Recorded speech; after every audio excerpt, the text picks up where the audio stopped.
Escuela Bíblica a la luz de la palabra, escudriñando las Escrituras.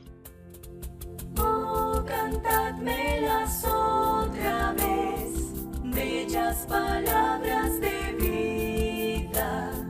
Hallo en ellas mi gozo y luz, bellas palabras de vida.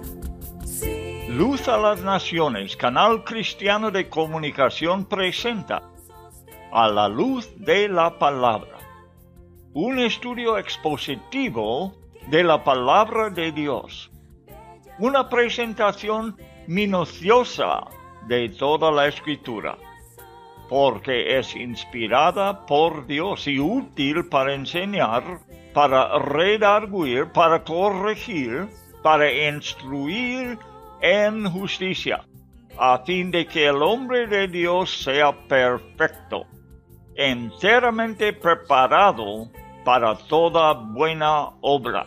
Palabras de vida, bondadoso te salva y al cielo te llama. Qué bellas son. Escuela Bíblica a la luz de la palabra, edificando sobre la roca. Son bellas palabras de vida.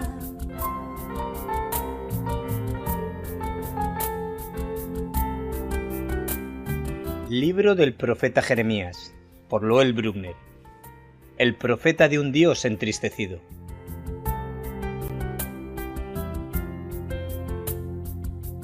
Antes que te formase en el vientre te conocí, y antes que nacieses te santifiqué, te di por profeta a las naciones. Libro de Jeremías, capítulo 1, verso 5. Bellas palabras de vida, sí, de luz y vida, son sostén y guía. Qué bellas son, qué bellas son. Parte de la cultura de Elam fue el tiro con arco, y la nación produjo gran cantidad de arqueros en los pueblos de las montañas. Imagino que el motivo de esta práctica originalmente fue la caza. Sin embargo, el gobierno les empleó en la guerra como expertos en el tiro con arco, llegando a ser el arco su arma nacional. Dios va a darles en su punto más fuerte. He aquí, dice la palabra, que yo quiebro el arco de Elam, parte principal de su fortaleza. El destino profetizado contra ellos es muy semejante al de Cedar y Hazor, que estudiamos la vez pasada.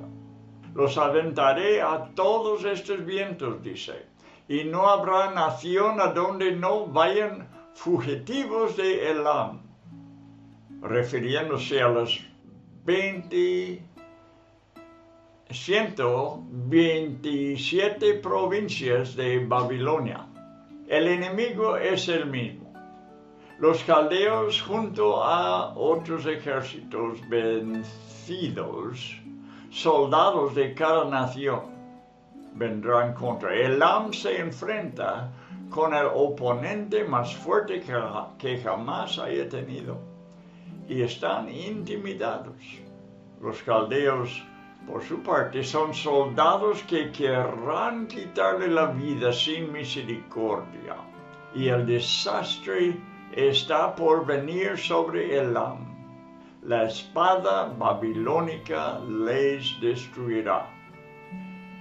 El profeta Daniel vio que Alejandro era quien terminaría destruyéndoles. Puedes leerlo en Daniel capítulo 8, versículos 2 hasta 8. Llegando del oeste para quitarle el poder a Elam. La ira del Señor se encendió contra Elam y compartió su ira a Alejandro Magno, contra los persas. Este reino tenía fama desde los días de Lot y Abraham, en aquel entonces gobernado por Kedorlaomer. Pero el rey de reyes determina que él mismo pondrá su trono en Elam, mientras caen reyes y príncipes. Él lo dará a los que le sirven, primeramente a Nabucodonosor, llamando su siervo, Nabucodonosor es llamado su siervo. En Jeremías capítulo 25, versículo 9, en capítulo 27, versículo 6 y en 43, 10. Después se lo dará a Ciro, a quien Dios mismo le nombraba 100 años antes de su nacimiento, y lo llamó su pastor. En Isaías 44, versículo 28, y su ungido, en Isaías 45, versículo 1. Ambos de estos hombres, Nabucodonosor y Ciro, poderosos, llegaron a ser creyentes en Jehová de Israel. El Dios de la restauración prometió que Moab, Amón y en esta porción Elam experimentarán gracia en los últimos tiempos. Algunos elamitas estaban en Jerusalén en el día de Pentecostés, Nuevo Testamento. Véalo en Hechos capítulo 2, versículo 9. Entre los primeros que escucharon el Evangelio. Yo creo que algunas de estas naciones serán restauradas en el tiempo de la gran tribulación, el tiempo de angustia para Jacob, y apoyarán especialmente a los judíos, y les esconderán del anticristo. Muy buenas tardes, amigos oyentes. Bienvenidos a otro estudio de las Sagradas Escrituras. Terminamos el estudio de capítulo 49 con el juicio sobre Elam. Vimos cómo los caldeos, también llamados los babilonios, aunque Caldea marca un territorio más grande que solamente la ciudad de Babilonia. Así que los caldeos vienen de todo este territorio. Pero bien, los caldeos son del ejército de Nabucodonosor, del imperio babilónico. El profeta Daniel pudo ver más allá de Babilonia, vio también personalmente el imperio persa. Sus ojos proféticos se extendían a los siguientes imperios, que existirán después de su muerte. Él habló de Alejandro Magno, aunque no le nombró, pero sí contó su destrucción de Elam. Daniel, como todos los profetas, era mesiánico y profetizó de Jesucristo, aún marcando el año de su muerte. Extendió todavía más allá, hablando de su segunda venida y su reino, trayendo fin a todos los imperios de los hombres. Aún el restablecimiento del imperio romano. Es lo que acabamos de contar, terminando de hablar del apoyo de los judíos de los últimos tiempos. Ahora, vamos adelante y tendremos 2 capítulos, 50 y 51 de Jeremías, que nos relata del juicio sobre Babilonia. Hay que ver los atributos de Dios en utilizarse de uno como Nabucodonosor, llamándole su siervo, porque llevará a cabo su juicio sobre muchas naciones.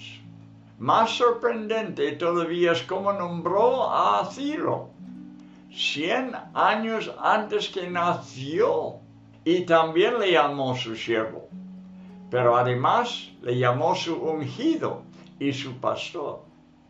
Dios lo hace porque es completamente soberano. Los judíos argumentaban con Pablo sobre la doctrina de gracia, por poder ver ellos solamente las obras de la ley para ser salvos. Pero Pablo dijo, por las obras de la ley ningún ser humano será justificado delante de Dios. Dice en Romanos 3:20.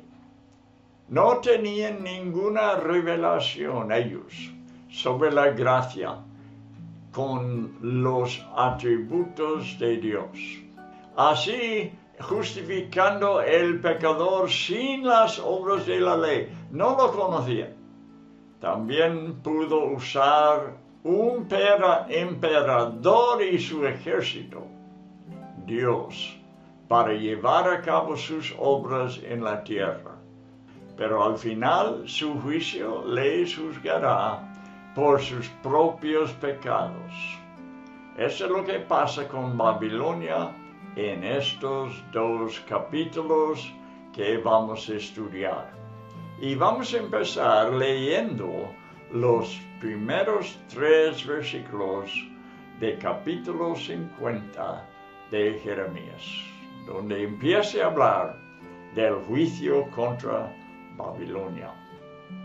Y lo primero que vamos a estudiar en estos 3 versículos es el valor de informar fielmente. Palabra que habló Jehová contra Babilonia, contra la tierra de los caldeos, por medio del profeta Jeremías. Anunciad en las naciones y haced saber. Levantad también bandera, publicad y no encubráis. Decid, tomada es Babilonia, Bel es confundida, deshecho es Merodach, destruidas son sus esculturas, quebrados son sus ídolos, porque subió contra ella una nación del norte, la cual pondrá su tierra en asolamiento, y no habrá ni hombre ni animal que en ella more. Huyeron y se fueron.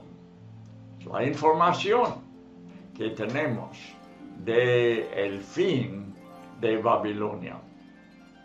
Hay algo que aprender en este capítulo del juicio contra Babilonia, ya que Dios había llamado a Nabucodonosor su siervo y a los caldeos su espada. Ellos fueron usados para ejecutar el juicio contra las naciones y utilizados como disciplina para Judá por su desobediencia y pecado. El profeta aconsejó a su pueblo que si se sometían al emperador hallarían protección e incluso prosperidad en Babilonia. Pero, ¿crees que porque Nabucodonosor sirvió y exaltó a Dios y su justicia, será excusado por sus propios hechos pecaminosos? Veremos que no, porque los capítulos 50 y 51 hablan de su juicio. En su carta a los romanos, Pablo expone, y lo repito, por las obras de la ley, ningún ser humano será justificado delante de él. Hablando de Dios, en Romanos 3:20, si lo quieres ver, si lo quieres apuntar para poder estudiarlo. Algunos de los judíos vieron esta enseñanza como contraria a la justicia de Dios. Ya que Pablo estaba diciendo que los cristianos no tenían que hacer ningún esfuerzo para guardar la ley. Argumentaban que ser justificado sin hacer buenas obras significaba hagamos males para que vengan bienes. Este era su argumento contra Pablo en Romanos 3, versículo 8. No podían entender el perdón de Dios por la pura gracia.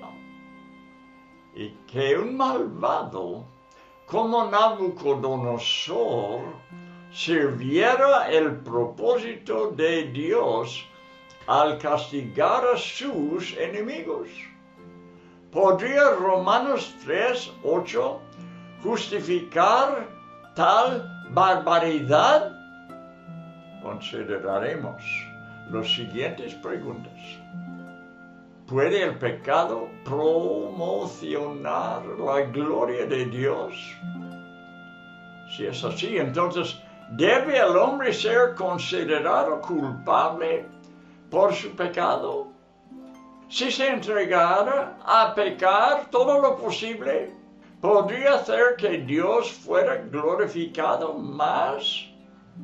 Pablo aclara bien que tal enseñanza no es evangélica, sino ridícula y condenable. Y continúa diciendo que Dios juzgará justamente el pecado. Es verdad, hasta cierto punto, que el pecado acentúa la santidad de Dios. Por ejemplo, debido a que Dios es santísimo, Él no tolera el pecado, aunque nosotros lo consideramos muy pequeño e inocente. Podemos ver la santidad de Dios en que Él mandara a su Hijo para ser castigado de la peor manera, muriendo por los pecados de la humanidad. Pero de ninguna manera lo excusa, sino que lo juzgará a todos los pecados. Intentaremos entender por qué Dios ha permitido que incluso su archienemigo Satanás siga existiendo. ¿Y por qué tiene razones al consentirlo?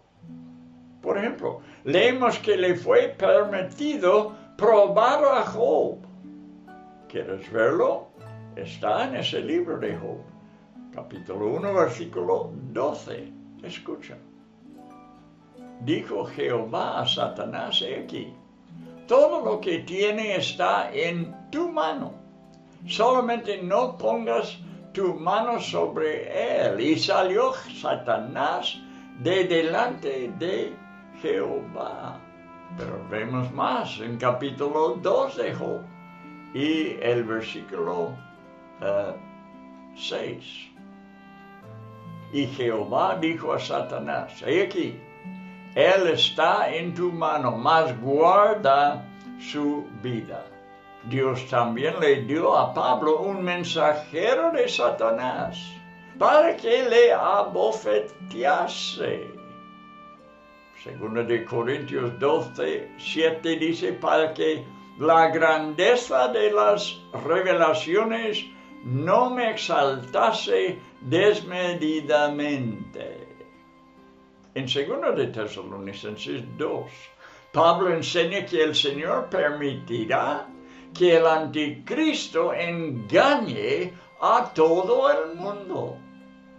2 de Tesalonicenses 2, versículo 11 y 12. Voy a leerlo.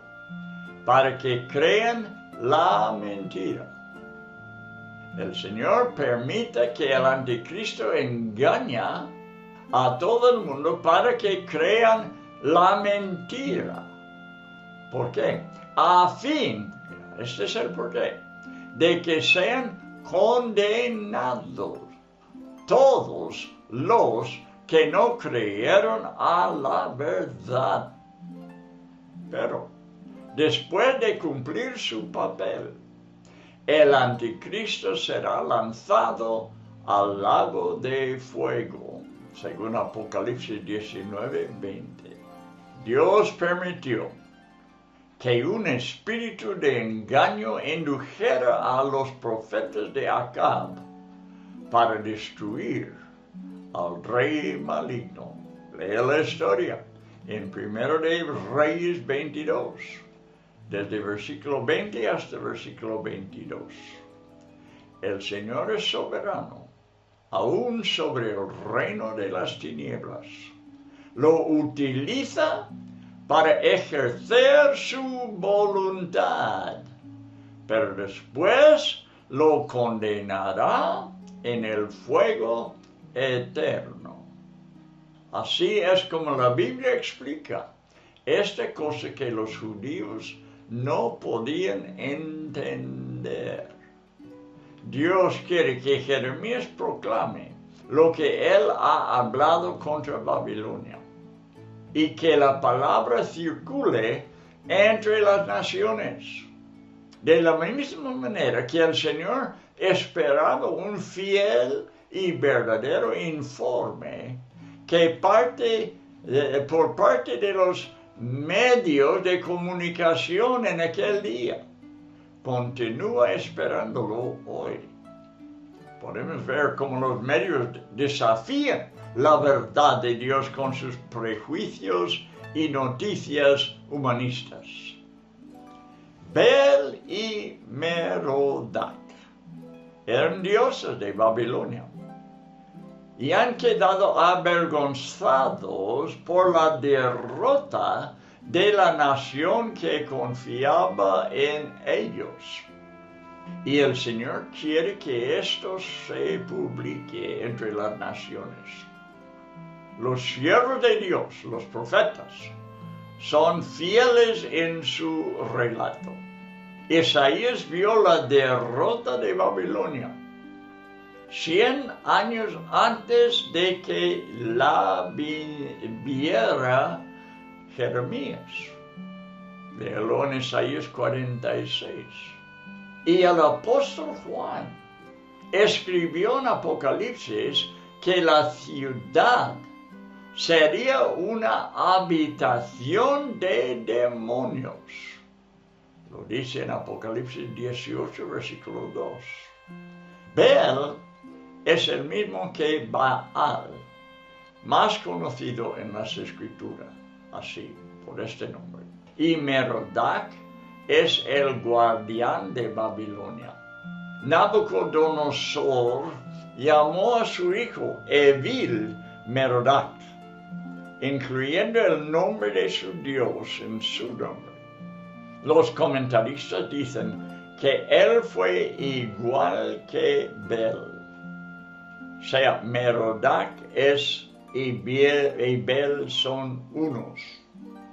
Son uno, con dos nombres.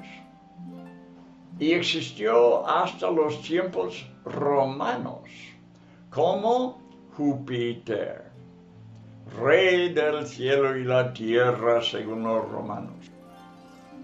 Es el mismo Dios de Babilonia, Bel o Merodach.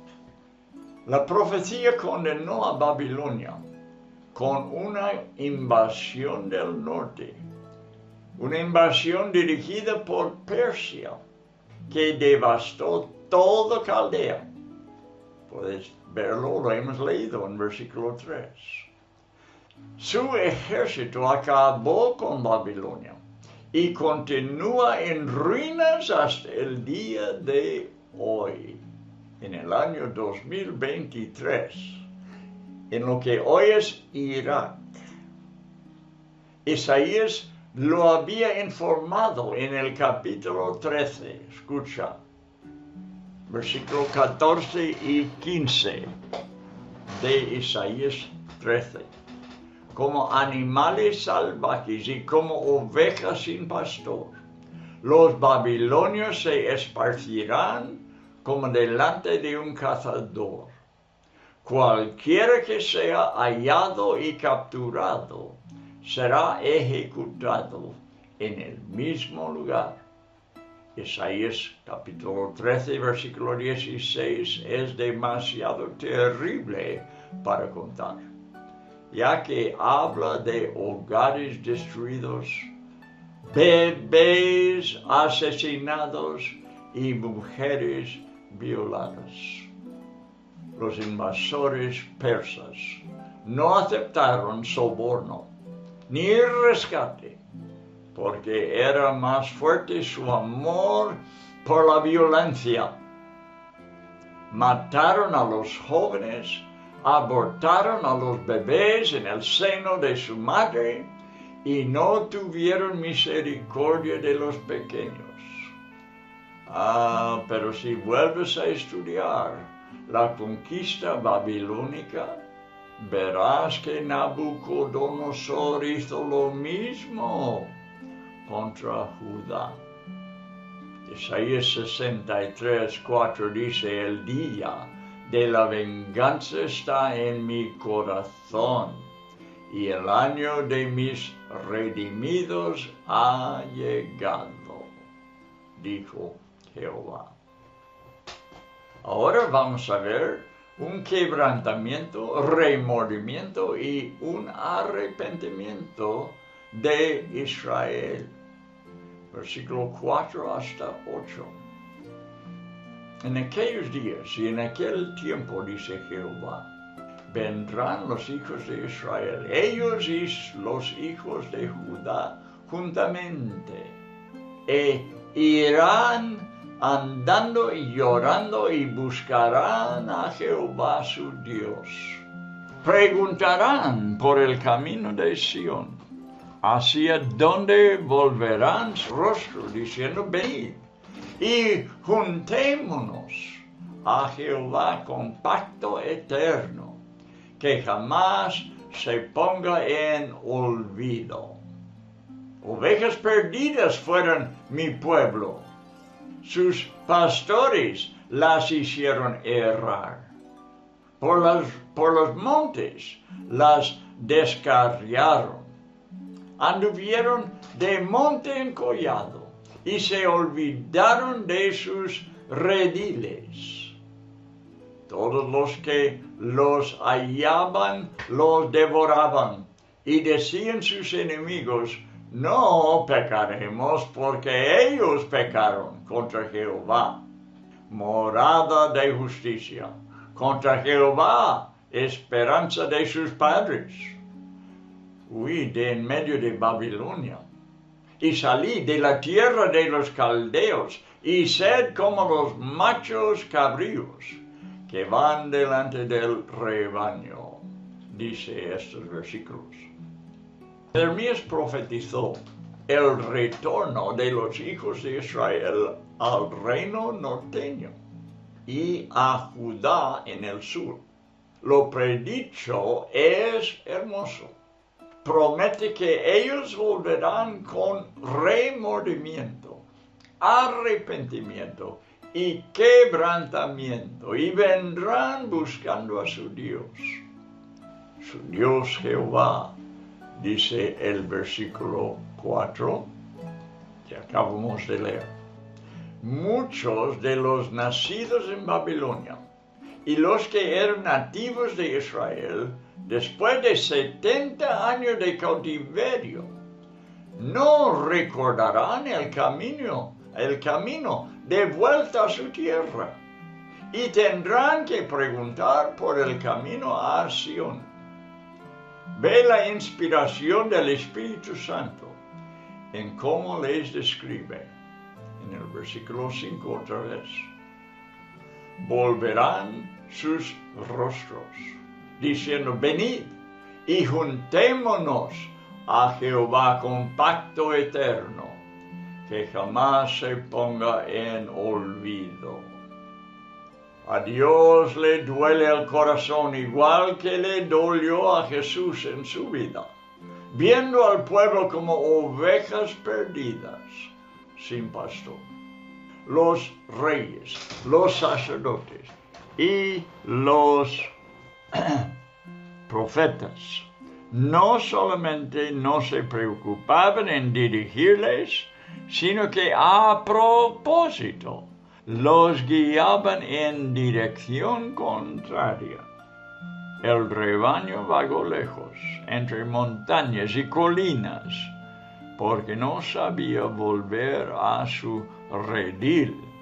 Aquí está poniéndoles el ejemplo, como su pueblo son ovejas, y dándonos un ejemplo de cómo las ovejas pueden descarriarse. Así su pueblo se perdió. Fueron expuestos a las fieras salvajes, es decir, a las naciones enemigas, cuando estamos hablando literalmente de lo que pasó, que se justificaron por su explotación, apuntando al pecado de Israel contra Dios, que era cierto, y pensando que estaban haciendo justicia a la causa del Señor. Su argumento incluía a los patriarcas, diciendo que los israelitas habían abandonado el pacto de esperanza de Abraham, Isaac y Jacob. Varias veces en la Biblia, incluso en el libro de Apocalipsis, Dios llama a su pueblo a salir de Babilonia. Mandó a los líderes que condujeran al resto del pueblo a su casa. Podemos leerlo desde el libro de Esdras.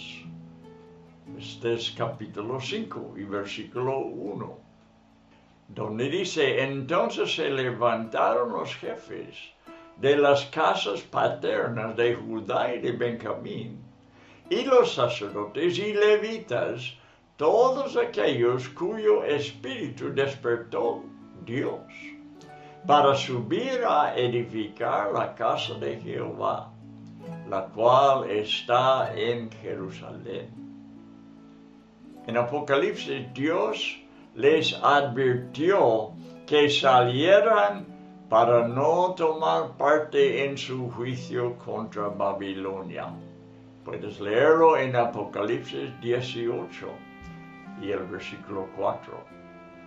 Ahora vamos a ver una terrible maldición contra Babilonia, desde el versículo 9 hasta 16. Porque yo levanto y hago subir contra Babilonia reunión de grandes pueblos de la tierra del norte. Desde allí se prepararán contra ella y será tomada. Sus flechas son como de valiente diestro, que no volverá vacío, y Caldea será para botín. Todos los que la saquearen se saciarán, dice Jehová. Porque os alegrasteis, porque os gozasteis, destruyendo mi heredad. Porque os llenasteis como novilla sobre la hierba y relinchasteis como caballos. Vuestra madre se avergonzó mucho, se afrentó la que os dio a luz. Y aquí será la última de las naciones, desierto, sequedad y páramo. Por la ira de Jehová no será habitada, sino será asolada toda ella. Todo hombre que pasare por Babilonia se asombrará y se burlará de sus calamidades. Poneos en orden contra Babilonia alrededor, todos los que entesáis el arco, tirad contra ella, no escatiméis las saetas, porque pecó contra Jehová. Gritad contra ella en derredor. Se rindió, han caído sus cimientos. Derribados son sus muros, porque es venganza de Jehová. Tomad venganza de ella, haced con ella como ella hizo. Destruid en Babilonia al que siembra y al que mete hoz en tiempo de la siega. Delante de la espada destructora, cada uno volverá el rostro hacia su pueblo, cada uno huirá hacia su tierra. Bueno, lo que acabamos de leer es cómo ese gran imperio, el imperio babilónico, será destruido, llegará a ser humillado delante de las naciones. Dios la juzgará por su propio pecado.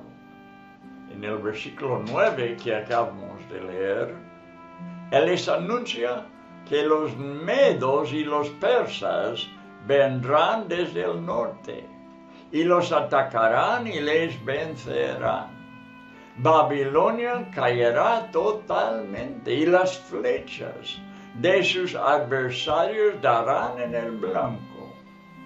Será la venganza por haber derrotado a Judá de forma tan horrible y con tanto regocijo, y además por las ganancias que obtuvieron por medio de lo que habían saqueado a los judíos. Mencionamos antes a los arqueros, expertos de Persia. En el versículo 9 vemos su victoria. Caldea será saqueada tal y como ellos habían saqueado a Judá. Babilonia, la ciudad madre de Caldea, que hizo prosperar a toda la nación, ahora experimenta la pobreza. Aunque había llegado a ser la emperadora del mundo, fue convertida en lo que llamaríamos en términos modernos una ciudad del tercer. La ira del Señor dura perpetuamente. Podemos ver hoy, como Babilonia ha sido convertida en un desierto, y así permanecerá hasta el tiempo del fin. Hace varios años empecé a reunir algunos artículos interesantes de Albert Barnes, el comentarista, escritos por diferentes viajeros que habían visitado a Babilonia desde el tiempo de Barnes o aún antes de los siglos, creo, 16 y 17. Estas cosas los he hallado muy interesantes. Visitantes que visitaron el sitio donde están ahora las ruinas de Babilonia. Escucha lo que ellos vieron. En varios lugares, decía un señor llamado Eric K. Porter, en varios lugares existen muchas guaridas de bestias salvajes. Hay cantidad de puercoespines. En la mayoría de las cavidades hay un sinnúmero de murciélagos y búhos. Estas cavernas, sobre las cuales podrían haber estado los salones de su majestad, ahora son refugios de los chacales y otros animales salvajes.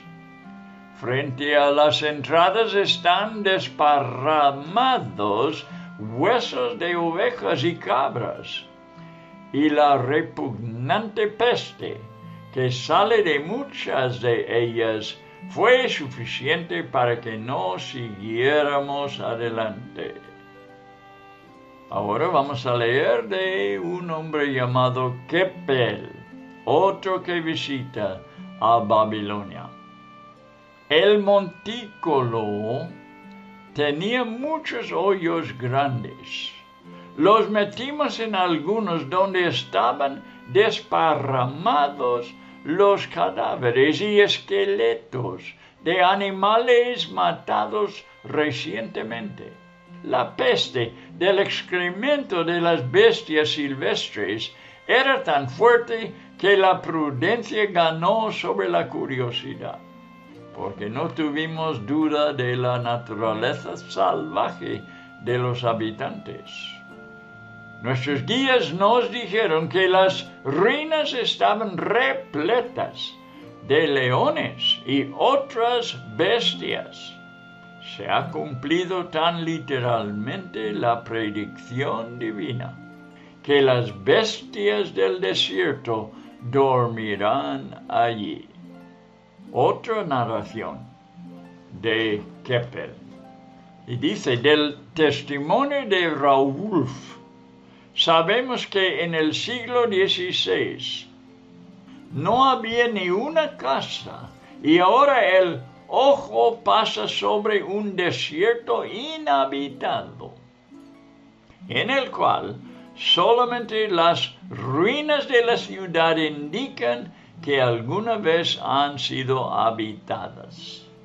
Es imposible observar esta escena y no recordar cómo las predicciones de Isaías y Jeremías se han cumplido, incluyendo la predicción de que nunca más sería habitada, y comprobadas por la desafortunada apariencia que la Babilonia actual presenta. Una frase de un hombre llamado Mignan. Dice, Babilonia es rechazada por el talón del otomano, los israelitas y los hijos de Ismael. Nadie quiere vivir allí. Keith dijo, es una metrópoli desolada y sin inquilinos. Un hombre llamado Rich dijo esta frase, ruinas formadas por montículos de basura y compuestas de nitrato de potasio, como las de Babilonia, no pueden ser ni cultivadas. No sirve ni para siembras. Otra cosa por el señor Porter, que escribe los materiales en descomposición de la vieja estructura babilónica condenan la tierra a una esterilidad duradera. En este territorio en el que hay edificios deshabitados en ruinas, todo parece desprovisto de vegetación. El suelo parece haber sido lavado vez tras vez por las aguas derramadas, hasta haberse borrado cada trozo de tierra. Su superficie, mitad barro, mitad arena, parece como las orillas del mar, después de que la marea se retira. Otra vez Mignan es citado por Keith y su visita a Babilonia. La gente atraviesa estas ruinas de día sin miedo, pero por la noche el temor supersticioso de espíritus malignos les detiene. El capitán Mignan fue acompañado por 6 árabes bien armados, pero no pudo convencerles para que se quedaran a pasar la noche allí, por temor a los espíritus malignos. Es imposible quitar esa idea de la mente de esta gente tan supersticiosa. Y cuando el sol se metió tras el mejilibe, aunque la luna podía alumbrar su camino, él, con mucho remordimiento, tuvo que obedecer a las súplicas de sus guías y retirarse de las ruinas. Rich habla de las ruinas en un libro llamado Las Memorias. Dice: toda la gente de ese territorio afirma que es extremadamente peligroso acercarse al montículo. El montículo en Babilonia, llamado Casre o Palat, después de anochecer debido a la multitud de espíritus malignos que lo hechizan. Joseph Wolf, hablando de su visita a Babilonia, dice: yo pregunté a los yezedes, la gente que habitan cerca, si los árabes habían levantado alguna vez sus tiendas entre las ruinas de Babilonia. No, dijeron.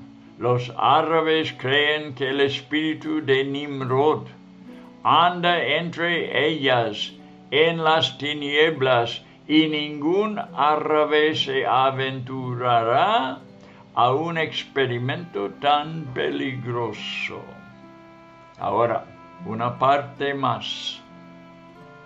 La traducción bíblica de los 70, también llamada la Septuaginta, lo traduce como daimonía, o sea, demonios o diablos, donde en español en la Reina Valera 60 dice: saltarán las cabras salvajes, pero la palabra original se traduce daimonía o demonios. Y en la Biblia textual, en las anotaciones dice sátiros, demonios personificados, mitad hombre y mitad macho cabrío. Animales enmarañados o peludos. El caldeo dice demonios. La idea esencial es que tales animales, esta es la traducción de la versión Vulgata. Tales animales se supone moran entre las ruinas o lugares devastados, y así en los palacios abandonados y desolados de Babilonia hacen sus fiestas. Las siguientes observaciones de Joseph Wolf pueden alumbrar este pasaje. Dice él: entonces yo fui al monte Sanjar, que está habitado por muchos yezedes. Hace 150 años ellos creyeron en la doctrina gloriosa de la Trinidad y adoraron al Dios verdadero, pero al ser perseguidos severamente por los yezedes, se juntaron a ellos, convirtiéndose en adoradores del diablo. Esta gente frecuenta las ruinas de Babilonia y danzan alrededor de ellas. Cierta noche, que ellos llaman la noche de vida, hacen sus danzas alrededor de las ruinas desoladas, honrando al diablo. El pasaje que declara que los sátiros saltarán allí, evidentemente tiene que ver con esta práctica hoy en día.